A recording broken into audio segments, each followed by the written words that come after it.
século XX, pensamento do século XX, filosofia do século XX. Para a gente entender esse pensamento do século XX, a gente tem que lembrar do que foi o século XIX. Ele foi marcado pelo quê, pessoal? O século XIX foi marcado por grandes convicções. Exemplo, os cientistas tinham grandes convicções, acreditavam muito no progresso técnico, científico. Os industriais, os capitalistas, acreditavam em quê? Nas vantagens da expansão industrial. Os socialistas, na construção de um mundo menos desigual. Os filósofos, no poder da razão. Agora, século XX já é bem diferente, pessoal. É um século de incertezas. Por que de incertezas? Porque ao mesmo tempo a gente tem um salto no campo tecnológico, um grande salto no campo das tecnologias, da ciência.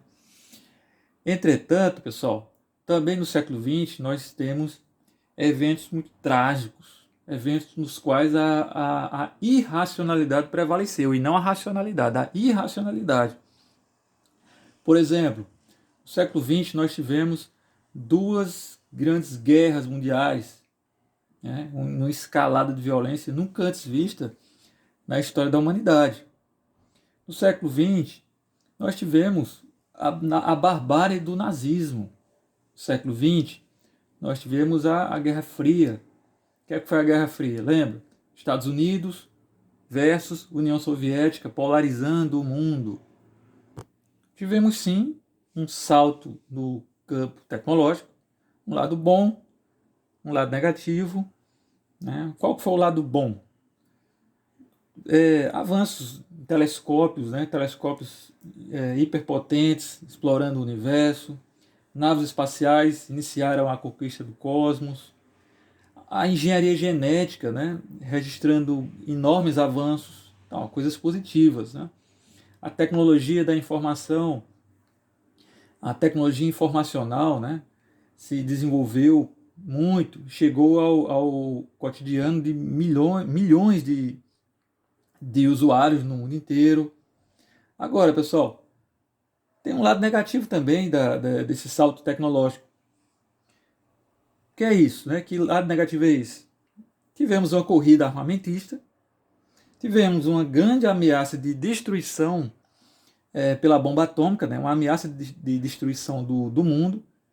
Tivemos uma degradação ambiental como nunca vista antes, e um aprofundamento gigantesco das desigualdades sociais.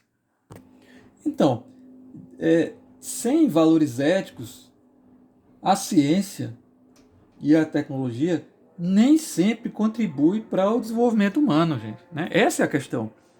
Essa é a grande questão do século XX. Muita tecnologia, muito desenvolvimento científico, porém, sem isso destituído de valores éticos, não contribui para o desenvolvimento humano. Uma escola de pensamento que reflete bem esse momento de incertezas no século XX é a conhecida Escola de Frankfurt. Escola de Frankfurt. O que foi a Escola de Frankfurt? Foi um grupo de pensadores alemães que tinha como principal interesse a entender essa sociedade de massas do século XX. Sociedade de massa, né?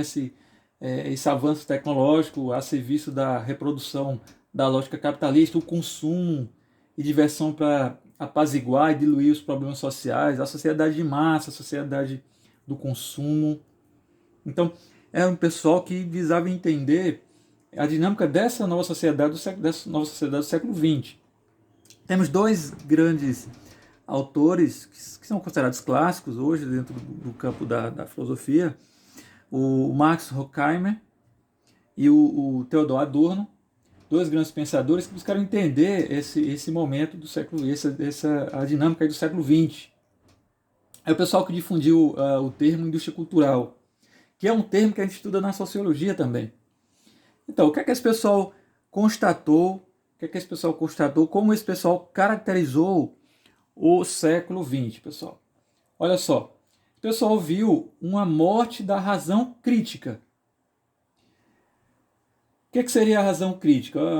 A razão crítica seria uma razão que visava a emancipação dos indivíduos e o progresso, né? A emancipação dos indivíduos e visava também o progresso social, a partir dessa emancipação, a partir de uma razão construtiva, de uma razão crítica.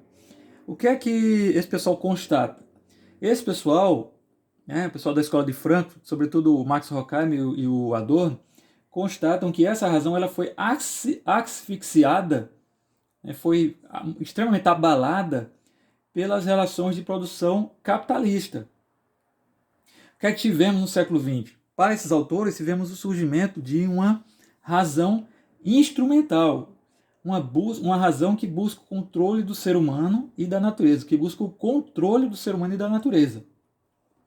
Esse pessoal, que é o pessoal que difundiu o termo indústria cultural, e a gente se lembra muito bem, o que é a indústria cultural?